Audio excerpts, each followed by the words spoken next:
이스라엘의 마지막 사사였던 사무엘은 25년 동안에 이 사사의 모든 직분을 마무리하고 이 백성들에게, 이스라엘 백성들에게 마지막 고별 설교를 하는 장면입니다.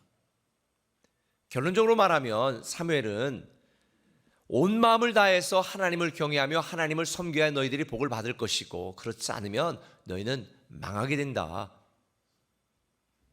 이런 취지의 말씀을 했습니다.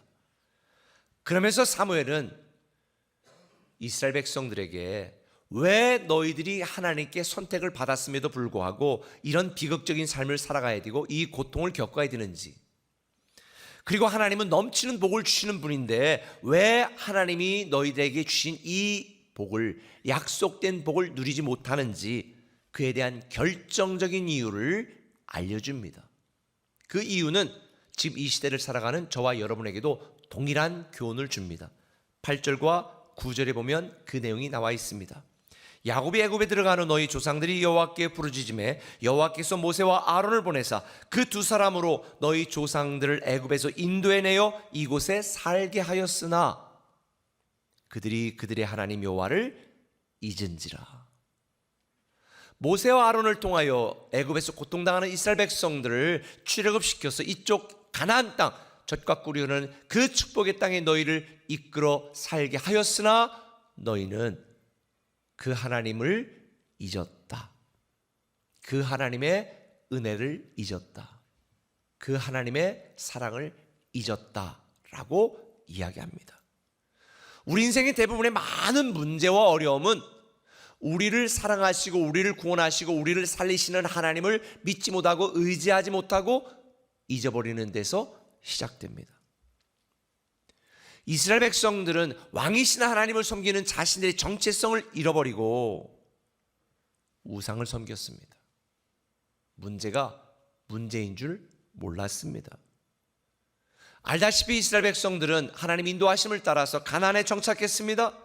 근데 얼마 가지 못해서 다음 세대들이 이런 하나님이 자기 조상들에게 한 모든 놀라운 역사와 은혜와 계획을 다 잊어버리고 현실의 이익과 자기들 육체의 만족을 위하여 이방인들과 통혼하고 그들이 섬기는 신을 섬기며 하나님을 잊어버렸습니다.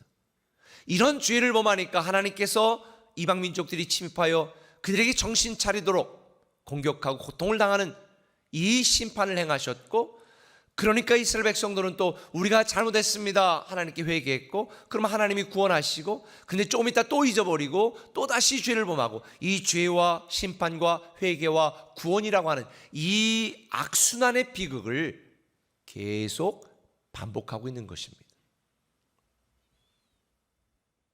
그런데 이스라엘은 이런 상황 가운데에서 사사 사무엘을 통하여 하나님께 이렇게 요청합니다. 우리도 왕을 세워주세요. 다른 나라들처럼 우리를 위한 왕을 세워주세요 라고 요청을 합니다. 우리가 살아난다고 고백하고 선언한다고 살아나는 것은 아닙니다. 지난주 말씀처럼 살려면 살려야 됩니다. 그렇다면 우리가 살아납니다라는 이 믿음과 이 확신이 우리의 현재가 되고 오늘이 되고 실제가 되고 우리의 인생이 되려면 어떻게 될까? 여러분이 살려면 두 가지 질문에 답해야 됩니다. 이 두 가지 질문에 정직하게 여러분이 온 삶으로 네, 이렇습니다 라고 답을 하지 못한다면 우리는 아무리 살아난다고 고백해도 살아날 수 없습니다. 우리가 살아나려면 이 질문에 답해야 됩니다. 첫 번째 질문, 누가 나의 왕인가? 오늘 12절에 보니까 이렇게 말합니다. 같이 읽겠습니다. 시작.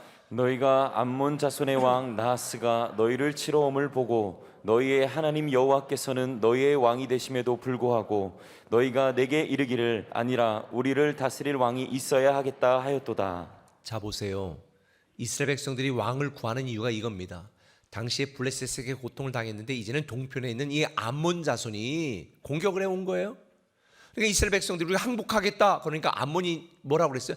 니네 모든 백성들의 오른쪽 눈을 다 빼라. 그럼 항복 받아줄게. 자, 여러분이 그런 상황이라면 어떻습니까? 난 항복하고 싶어. 굴복하고 싶어. 근데 모든 백성들의 오른 눈을 다 빼라. 그럼 항복을 받아주겠다. 그러니 이스라엘 백성들이 하나님, 우리에게도 왕을 세워주세요. 그러니까 사무엘이 말하는 거예요. 아니, 여호와께서 너희 왕이 되어주시고 있는데 또 다른 왕을 너희에게 세워야 되겠는가? 그런데 이스라엘 백성들은 하나님 아닌 하나님만으로 우리가 안심할 수 없으니 우리를 위한 또 다른 왕을 세워달라고 요구하는 거예요. 사실 다른 모든 나라들은 왕정체제였습니다. 이스라엘 백성들만 사사체제였기 때문에 이 왕을 요구하는 게 그렇게 잘못된 것처럼 보이지는 않아요. 그럼 이스라엘 백성들이 왕을 요구했던 이유가 무엇인가?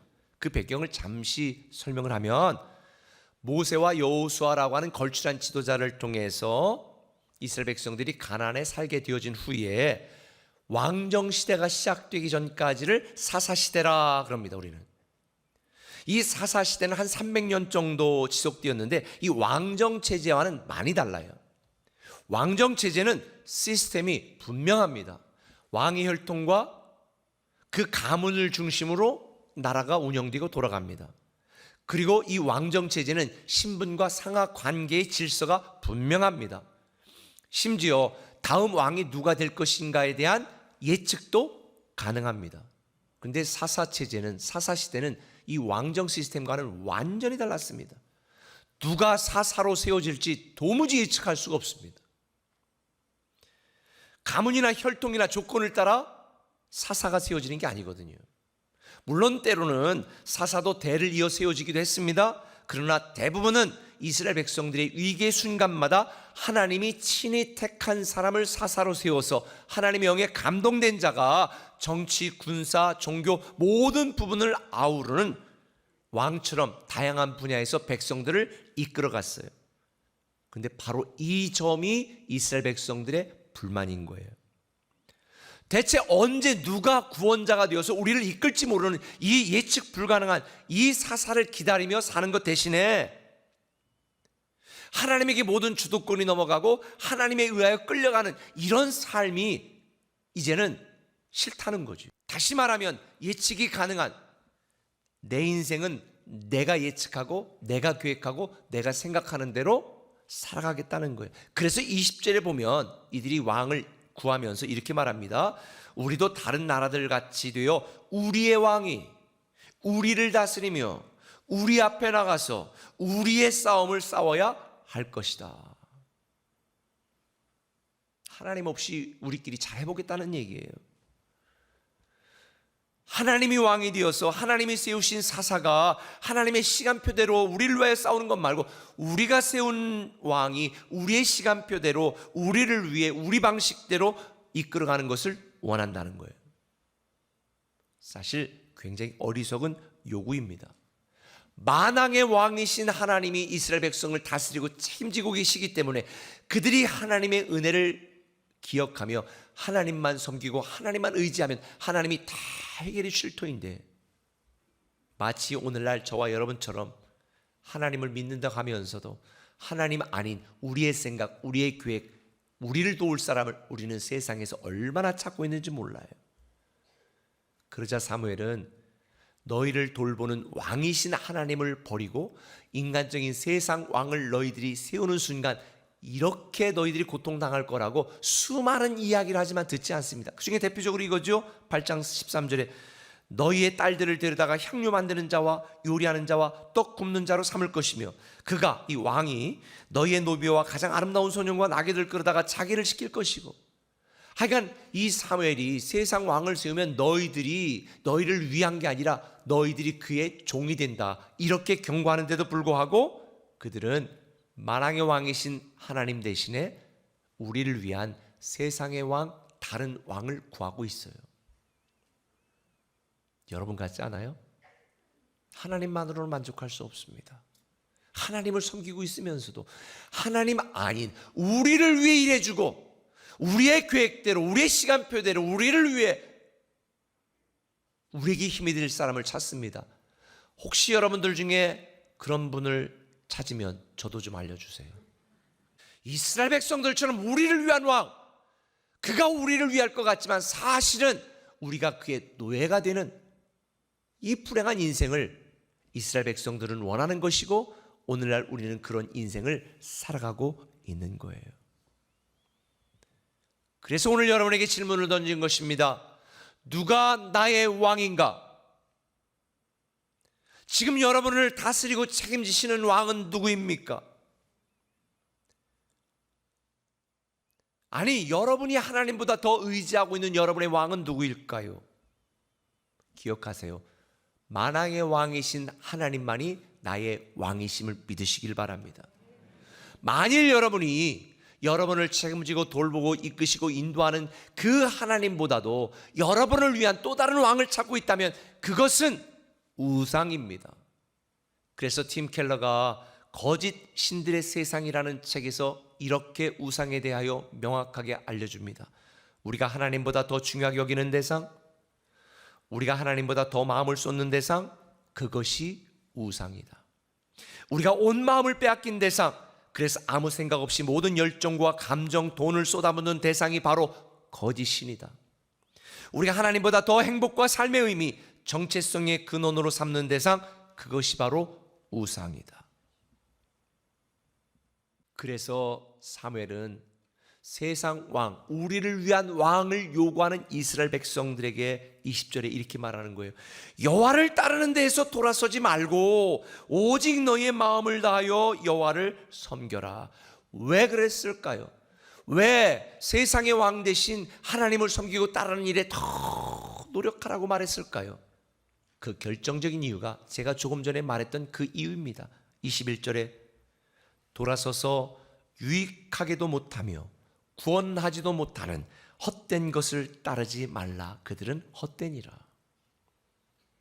여러분이 구하는 세상의 왕은 돌아서서 여러분을 유익하게도 하지 못하고 오히려 여러분을 압제하고 여러분을 이용하고 여러분을 괴롭게 만들고 여러분을 도구로 삼는다는 거예요. 여러분을 구원하지도 못해요. 여러분을 살리지도 못해요. 헛된 거예요. 여러분이 구하는 왕은 우리를 죽이고 버리고 실망을 줄 뿐입니다. 우리를 이용하고 버릴 뿐입니다. 그래서 우리는 알아야 되는 거예요. 우리를 살리신 유일한 구원과 능력은 지금 3주째 여러분에게 말하고 있습니다. 만왕의 왕이신 창조주 하나님이십니다. 그래서 성경은 하나님을 왕으로 섬기지 않고 도덕적으로 영적으로 심각하게 타락했던 이 암흑시기였던 영적 암흑시기였던 사사기 시대에 대하여 이렇게 평가합니다.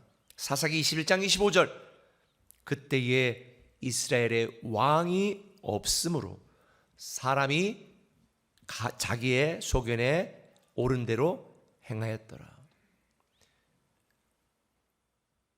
이스라엘의 왕이 없으므로 각기 자기 소견대로 행했다는 거예요. 그런데 생각해 보세요. 왕이 없기는 왜 없어요? 누가 왕이세요? 하나님이 그들의 왕이 되셨고 출애굽시켜서 가나안 땅에 이끄셨고 그들을 때마다 보호하시고 지키시고 이끄시고 인도하셨는데 왕이 없었다는 거예요. 그러다 보니까 자기 생각, 자기 소견, 자기의 주장대로 행했습니다. 이게 바로 죄예요. 왕이신 하나님을 믿지 않고 섬기지 않고 내 소견대로 내 주장을 따라 내 계획으로 살아가는 것, 이게 바로 죄입니다. 원죄입니다. 그래서 우리는 이 질문에 정직하게 답해야 되는 거예요. 나의 왕은 누구인가? 이 분명한 사실과 이 분명한 믿음을 가지고 예수 그리스도를 나의 왕으로 모시고 나의 주님으로 모시고 살아가지 않는다면 살아날 수 없어요. 살아나려면 예수 그리스도는 나의 왕이시다, 나의 주님이시다, 내 인생의 주인이라고 고백하고 믿고 그분만 섬겨야 됩니다. 할렐루야. 두 번째 질문을 던지겠습니다. 나는 누구의 백성인가? 나는 누구의 백성인가? 이 질문에 여러분은 답을 할 수 있어야 됩니다. 오늘 10절 같이 한번 읽겠습니다. 시작. 백성이 여호와께 부르짖어 이르되 우리가 여호와를 버리고 바알들과 아스타로를 섬김으로 범죄하였나이다. 그러하오나 이제 우리가 주를 섬기겠나이다. 아멘. 이스라엘 백성들은 이제 조금 정신을 차린 거예요. 왕이신 하나님을 우리가 섬기지 않고 우리는 하나님의 백성인데 바알과 아스타롯을 섬겼습니다. 그러하오나 이제는 우리가 주를 섬기겠습니다. 내가 필요할 때만 왕이라고 말하지 않고 나는 하나님의 통치를 인정하는, 하나님만 섬기는 하나님의 백성이 되겠습니다. 이게 바로 이스라엘 백성들의 오늘 모습입니다. 저는 이 사사기에서 끊임없이 죄를 짓고 심판받으면 회개하고 구원하고 이걸 한 번도 아니고 계속 몇십 번을 반복하는 이스라엘 백성들을 보면서 너무 이해가 되지 않았습니다. 저는 개인적으로 반복하는 걸 되게 싫어하는 사람이에요. 하찮은 것, 똑같은 거를 계속 반복적으로 해야 되는 거, 또 그런 말을 해야 되는 거가 저는 너무 짜증이 나는데, 하나님은 이 죄악을 수십 번, 수백 년 동안 계속 반복하는 이스라엘 백성들, 우리 같으면 포기해버려도 1000번은 더 포기해버릴 수 있었을 텐데 어떻게 이런 이스라엘 백성들을 포기하지 않고 하나님의 백성으로 삼으셨을까? 그리고 그들에게 계속 회개할 기회를 주셨을까? 이유는 간단해요. 그들이 잘한 건 하나도 없어요. 오직 하나님의 은혜입니다. 신명기 7장 6절 이하에 보면 하나님이 이런 죄악되고 부족하고 연약한 이스라엘 백성들을 하나님의 백성으로 삼으신 이유에 대하여 이렇게 말합니다. 같이 읽습니다. 7장 6절 시작. 너는 여호와 내 하나님의 성민이라. 내 하나님 여호와께서 지상 만민 중에서 너를 자기 기업의 백성으로 택하셨나니 여호와께서 너희를 기뻐하시고 너희를 택하심은 너희가 다른 민족보다 수요가 많기 때문이 아니니라. 너희는 오히려 모든 민족 중에 가장 적으니라. 여호와께서 다만 너희를 사랑하심으로 말미암아 또는 너희의 조상들에게 하신 맹세를 지키려 하심으로 말미암아. 자 보세요. 이스라엘 백성들은 모든 민족 중에서 내세울 것도 없고 가진 것도 없고 똑똑하지도 못한 가장 작은 민족들, 하찮은 별 볼 일 없는 민족이었다는 거예요. 근데 왜 그런 민족을 택해서 하나님의 백성으로 삼으셨을까? 이유는 두 가지죠. 첫 번째 뭐예요? 여호와께서 다만 너희를 사랑하심으로 말미암아. 무조건적인 사랑이에요. 아가페오 사랑. 우리도 마찬가지잖아요. 우리가 뭐 하나님의 백성이 될 만한 자격이 있습니까? 없어요. 근데 무조건적인 사랑. 두 번째는 뭐예요? 또는 너의 조상들에게 하신 맹세를 지키려 하심으로 말미암아. 하나님께서 아브라함과 그 조상에게 내 자손을 내 백성으로 삼겠다고 언약을 맺으셨잖아요. 아브라함과의 옛 언약을 맺으셨잖아요. 언약 때문에. 사람은 약속을 깨뜨리지만 하나님은 언약, 약속을 깨뜨리지 않아요. 이건 우리도 마찬가지예요. 우리도 하나님이 세상을 이처럼 사랑하사, 우리를 사랑하사 무조건적으로 독생자를 보내주셨습니다. 그리고 누구든지 이 예수 그리스도의 은혜에 의하여 우리의 믿음으로 말미암아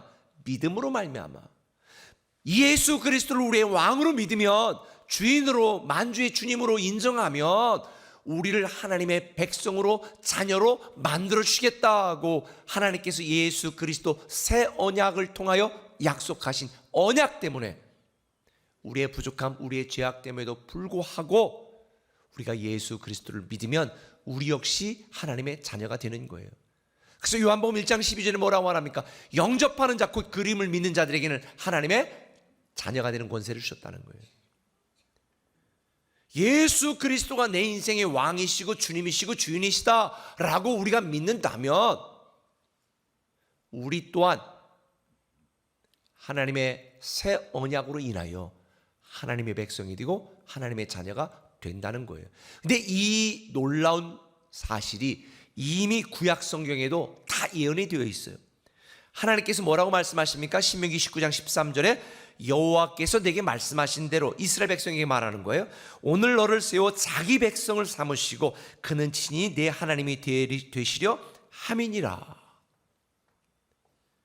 내가 이 언약과 맹세를 너희에게만 세우는 것이 아니라 이스라엘 백성들에게만 세우는 것이 아니라 오늘 우리 하나님 여호와 앞에서 우리와 함께 여기에 서 있는 자와 오늘 우리와 함께 여기 있지 아니한 자에게까지, 우리에게까지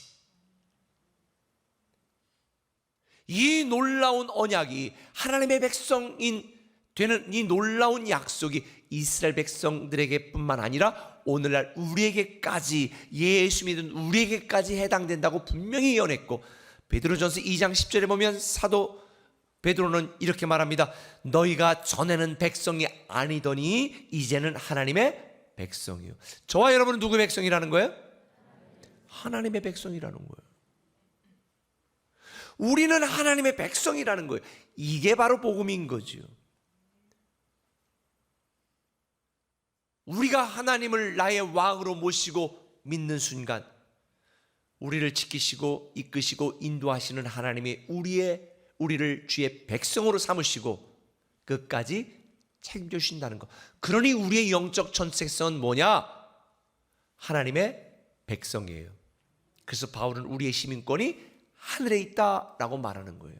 그런데 아마 여러분들 중에서는 아니 내가 하나님의 백성이라면 하나님이 책임지신다면 돌보신다고 했는데 왜 나는 여전히 괴롭고 힘들고 고통스러운 삶이 지속될까? 나는 정말 하나님이 책임지는 하나님의 백성이 맞을까라고 의심하는 분이 있을지도 몰라요. 그런데 여러분 이거 아셔야 돼요. 미국 시민권자가 소말리에 가서 그 전쟁터에 있다면 그들도 역시 굶주릴 수 있고요, 폭탄 맞아 죽을 수도 있고요. 그런 거예요. 우리는 하나님의 시민권이고 하나님 나라 백성이지만 이 죄악된 세상, 이 지뢰밭이 여기저기 터지는 것 같은 이런 세상에 살고 있기 때문에 때로는 상처도 받아요, 고난도 받아요. 그래서 육신으로 사는 동안에 우리는 고통을 당할 수도 있어요, 괴로움을 겪을 수도 있어요. 그러나 한 가지 분명한 건 우리는 하나님의 백성이기 때문에 하나님이 우리를 끝까지 책임지신다는 것. 이 땅에서 하나님의 자녀들을 보자기에 싸는 것처럼 싸서 이 세상의 마지막 때에 우리를 하나님의 백성으로 다 들려 올리신다고 약속하신 거예요. 혹 여러분들이 나는 하나님의 백성인데 나는 버림받은 것 같다 오해하지 마세요. 하나님은 절대로 우리를 버리지 않아요. 그래서 사무엘은 22절에 이렇게 말하는 거예요. 여호와께서는 너희를 자기 백성을 삼으신 것을 기뻐하셨으므로 여호와께서는 그의 크신 이름을 위해서라도 자기 백성을 버리지 않으실 거다. 우리가 부족하고 연약하고 별 볼 일 없어 보여도, 우리가 죄악되고 우리가 무능해도 하나님은 자기 이름과 자기 명예를 위해서라도 우리를 구원하시고 살리실 것이다, 이 말씀을 하는 거예요. 그러니 주의 백성인 우리는 낙심할 필요가 없고 좌절할 필요가 없고 고민할 이유가 없는 거예요. 우리는 반드시 살아납니다. 살아나게 되어 있습니다. 왜? 우리는 하나님이 책임지는 주의 백성이기 때문입니다. 우리를 사랑하시는 하나님의 사랑에 대한 결정적인 증거가 바로 예수 그리스도죠. 그래서 디도서 2장 14절은 이렇게 말해요. 그가 우리를 대신하여, 예수 그리스도가 우리를 대신하여 자신을 주심은 모든 불법에서 우리를 속량하시고 우리를 깨끗게 하사 선한 일을 열심히 하는 자기 백성이 되게 하려 하심이라. 예수 그리스도가 이 땅에 오셔서 십자가 달려 죽으신 이유는 그를 믿는 자마다 하나님의 백성이 되게 하시려고 그렇게 하셨다는 거예요. 이게 바로 복음이에요. 우리는 누구의 백성인가? 존귀한 하나님의 백성인 줄 믿으시면 아멘. 사무엘은 마지막으로 이렇게 당부하죠. 24절에 너희는 여호와께서 너희를 위하여 행하신 그 큰 일을 생각하여 오직 그를 경외하며 너의 마음을 다하여 진실이 섬기라. 신앙은 내가 누구인지 아는 것에서 시작되고요, 행복은 하나님이 어떤 분인지를 아는 것에서 출발해요. 오늘 두 가지 질문을 던졌습니다. 누가 나의 왕인가? 여러분이 대답해야죠. 여러분 입술로 고백해 보세요. 누가 나의 왕인가? 예수 그리스도가 나의 왕이시다. 할렐루야. 다시, 누가 나의 왕인가? 나는 누구의 백성인가? 거룩한 하나님의 백성입니다. 이 분명한 답이 여러분에게 고백되어질 때에 우리는 반드시 살아나고 이제는 살아나는 기적의 주인공, 축복의 주인공이 될 것입니다.